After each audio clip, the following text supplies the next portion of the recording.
Fala galera, Pantera Snake trazendo mais um vídeo e bom, hoje continuando um pouco do assunto do Sérgio Oliva, eu fiz um vídeo um tempo atrás aí, mentira, semana passada, que falava sobre, na minha opinião, o line-up mais épico do Mister Olímpia da história, que foi o 1972, onde o Arnold ganha do Sérgio Oliva pela última vez. Pois é, agora, o que acontece depois dessa competição é ainda mais louco e, de certa forma, acaba meio que sagrando o final do Sérgio Oliva, vamos dizer assim, na IFBB pelo menos, né? Não dá pra falar que acabou com ele, porque no final das contas ele é o Sérgio Oliva, né? Mas o que acontece é que, em 1973, no ano seguinte, teve um evento chamado Mister Internacional em Tijuana. Esse evento tinha várias competições, como o Mister Latinoamérica, o Mister México, e tinha tantas divisões pró quanto as divisões amadora, né? Já tava ficando desse jeito, então o cara tinha que ganhar para ganhar Pro Card, etc, etc. E já tinha a regra de você não poder competir em outra federação. Então já não tinha mais aquela coisa de você ganhar o Pro na NABA e depois ir pro Mister Olímpia e esse tipo de coisa, né? E o Sérgio Oliva foi para essa competição lá e ele ganhou o primeiro lugar na classe média de... É engraçado, né, falar classe média, né? Mas seria a categoria média por altura do Mister Internacional, porque ele queria ganhar o overall do Mister Internacional Azteca, que era o título principal da noite, né? Só que ele rejeitou, ele ganhou, né, a categoria e rejeitou. Ele falou, eu só quero o overall. E aí, no meio desse evento, o Sérgio Oliva começou a criar um tumulto, porque o Arnold estava na plateia, o Franco Columbo estava na plateia, tipo, tinha uma galera nesse evento, e ele começou a desafiar o Arnold, falou, vem aqui, vamos, compete comigo, que eu quero provar que eu sou melhor, não sei o que, não sei o que lá. E aí começou a criar uma... Desculpa, começou a criar uma bagunça generalizada lá no evento, e o Joe Weider teve que ir lá explicar que o Arnold não poderia competir porque ele estava se preparando para o Mister Olímpia, apesar de que o Arnold queria subir no palco lá na hora tal, e não dava porque as pessoas já tinham comprado o ingresso para ir, ver e não sei o que lá. E aí o Sérgio Oliva, ele era muito popular no México por conta do Sérgio Oliva ser um nativo de língua espanhola, né? Então ele sabia falar espanhol e ele tava falando espanhol com a galera lá, tipo assim, tirando o Joe Weider, né? Porque o Joe Weider falava inglês, aí ele pegava e tirava sarro em espanhol, porque ele conseguia se comunicar com muito mais facilidade e tal. E começou a criar um puta de um tumulto. E nessa dele ficar desafiando o Arnold, ele desafiou o Franco Columbo, todo mundo que tava lá. O Franco Columbo acabou que subiu no palco com ele e fizeram lá o pose down, fizeram as poses e tal, e o juiz no final acabou dando um empate. Ele levantou a mão dos dois e acabou dando um empate, mas aí depois acabou dando o título pro Sérgio Oliva. Acontece que foi descoberto que o Sérgio Oliva tinha competido em uma outra federação, que era a WBBG, do Dan Lurie, que estava criando essa federação para competir contra a IFBB, né? Ele tinha ganhado o Mister Galaxy, ou o Mister Galáxia, né? Da WBBG. E aí, esse título foi tirado do Sérgio Oliva alguns dias depois, quando eles descobriram que ele competiu na WBBG naquele mesmo ano. Pois é, sagrando assim a saída do Sérgio Oliva, que não foi... ele não foi banido exatamente, né, formalmente, porém depois desse episódio todo, o Joe Weider escreveu uma matéria para a revista, falando que o Sérgio Oliva tinha tudo isso que ele fez de fato, e ele realmente fez, porém ele deu uma exagerada, querendo criar um drama, como se o Sérgio Oliva fosse um cara realmente do mal, e falou que o Sérgio Oliva pegou o troféu que não era dele e levou embora, tal, porque nessa competição os troféus eram de ouro com um mármore e tal, uns troféus bem foda mesmo. Pegou esse troféu que não era dele e levou como se ele tivesse roubado, e ele tava querendo tirar uma cara dos fãs, porque seria injusto com os fãs se o Arnold competisse naquele dia, porque muita gente juntou dinheiro para ir ver o Mister Olímpia e tal.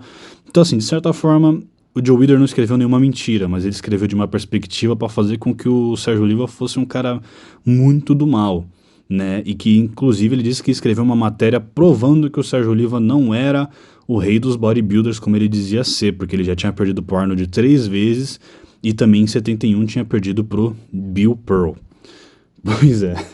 Depois de tudo isso, o Sérgio Oliva falou, não, então quer saber? Eu vou sair da IFBB, não vou competir mais e vou ficar ganhando o Mr. Galaxy lá da WBBG e também vou ir pra UABA. A UABA, eu acho que merece um vídeo à parte, porque é a federação que o Serge Nubret criou, porque ele também saiu da IFBB por outros motivos, e aí o Sérgio Oliva ficou competindo na UABA e na WBBG, só que a questão é que nesse ponto, lembra que as pessoas iam para outras federações ou rejeitavam ir para o Mr. Olímpia porque o Mr. Olímpia não era tão grande assim? Pois é justamente nesse momento que o Mr. Olímpia começa a ficar grande de verdade. Então, todas essas federações começam a perder força, né? A NABA é uma das poucas que consegue sobreviver por muito tempo, mas a UABA ela demora muito tempo para engatar. A WBBG, enfim, você já ouviu falar de WBBG? Desculpa, WBBG hoje? Não, né? Pois é, a UABA ainda existe, ela ainda é forte na Europa, tem aqui no Brasil também, inclusive, mas óbvio, né? Nada comparado com o prestígio da IFBB, da Pro League, etc, etc. Pois é, só que em 1984, o mito Sérgio Oliva decide voltar.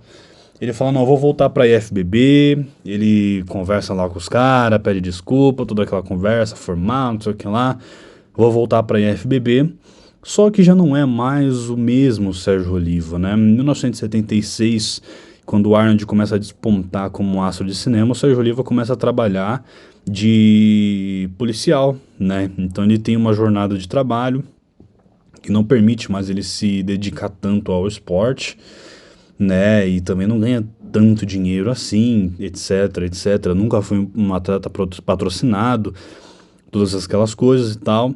Ele acaba ganhando nessas outras federações porque não tinha ninguém para bater de frente com ele, né? Mas nesse ponto, os melhores fisiculturistas eles já estavam na IFBB, então não tinha muita competição. Porém, em 1984, ele volta para competir no Mr. Olímpia e acaba ficando em 8º lugar, né? Um 8º lugar honroso, que tem toda aquela história dele ter levantado o Sérgio Oliva Júnior lá no palco, etc. E ele fala, dá o discurso que ele vai para ser para sempre o mito e etc. E tal. E é bem legal esse episódio. E aí ele volta no ano seguinte de novo, só que no ano seguinte de novo ele fica em 8º lugar mais uma vez. Acontece que o nível dos bodybuilders já estavam subindo muito, o Sérgio Oliva já estava ficando mais velho, não estava conseguindo trazer mais a qualidade e além disso ele já estava com um problema no joelho, que impedia ele de trazer aquelas pernas que ele tinha antes, né? Então já estava com um monte de obstáculo, até que em 1986, em julho, ele estava se preparando para voltar de novo, o cara queria voltar de novo para o Mr. Olímpia para tentar reconquistar o título. Ele estava lá em Chicago, na casa dele, no apartamento dele, que era no 3º andar, discutindo com a mulher dele. A história é a seguinte: ele bateu na mulher dele aparentemente 2 vezes, deu um soco ou um tapa na cara, ninguém sabe, e para se defender, a mulher dele pegou um revólver e deu um tiro no estômago dele. Algumas versões dizem que foi 5 tiros, outras versões dizem que foi apenas um tiro. Porém, eu acho que 5 tiros teria matado ele, não é possível, né? Então acho que algumas revistas gostam de colocar a versão dos 5 tiros porque é mais impressionante, né? Inclusive elas falam que ele levou 5 tiros e foi dirigindo pro hospital. O que eu também não acredito, né? Eu acredito mais na versão de que ela deu um tiro no abdômen dele, quase pegou no rim dele, porém não chegou a penetrar tanto. E aí ela acabou ajudando ele a descer, tipo, naquela loucura, ajudou ele a descer, os vizinhos chamaram uma ambulância e ele foi pro hospital. O mais chocante dessa história para os investigadores foi que no final da noite o Sérgio Oliva voltou andando de mãos dadas com a esposa para casa. E eles não se separaram naquele dia, né? Então, pois é, esse foi o dia que o Sérgio Oliva levou um tiro no abdômen. O tiro não penetrou e ele conseguiu voltar para casa no mesmo dia andando, cara. Pois é. Mas depois desse episódio, o Sérgio Oliva realmente olhou e falou: Acho que isso é um sinal para mim não voltar mais para a competir, não tá dando certo, né? Algumas teorias bem mais undergrounds dizem que o Sérgio Oliva, anos 80 é o ano em que a Trembo começa a entrar muito no esporte, né? E de que o Sérgio Oliva talvez estivesse tentando fazer o uso, né, dessa substância que deixa o cara muito mais alterado. E também o Sérgio Oliva estava fazendo dieta, que era algo que ele não costumava fazer. Inclusive, uma curiosidade sobre o Mr. Olympia desses dois Mr. Olympia dos anos 80, principalmente de 84, é que quem fez a preparação da dieta para o Sérgio Oliva foi o Frank Zane. E foi a primeira vez que o Sérgio Oliva fez uma dieta de verdade. E ele disse que foi a pior experiência da vida dele porque ele odeia passar fome. Então, assim, vamos combinar que faz sentido essa teoria de que nesse ano aí ele devia estar querendo usar algumas coisas novas para testar, essa nova droga que tá chegando aí, mas já deixava o cara meio estressado, ele não gostava de passar fome, tava fazendo dieta e começou a ser estúpido com a mulher e bateu nela. E levou um tiro, infelizmente, bem feito aí pro mito, né? Mas ele falou: não, já deu, eu não quero mais competir, eu já tô velho demais, não dá. E assim se encerra a carreira do mito Sérgio Oliva. Pois é, galera. Bom, diz aí se você já sabia dessa história, dessas curiosidades.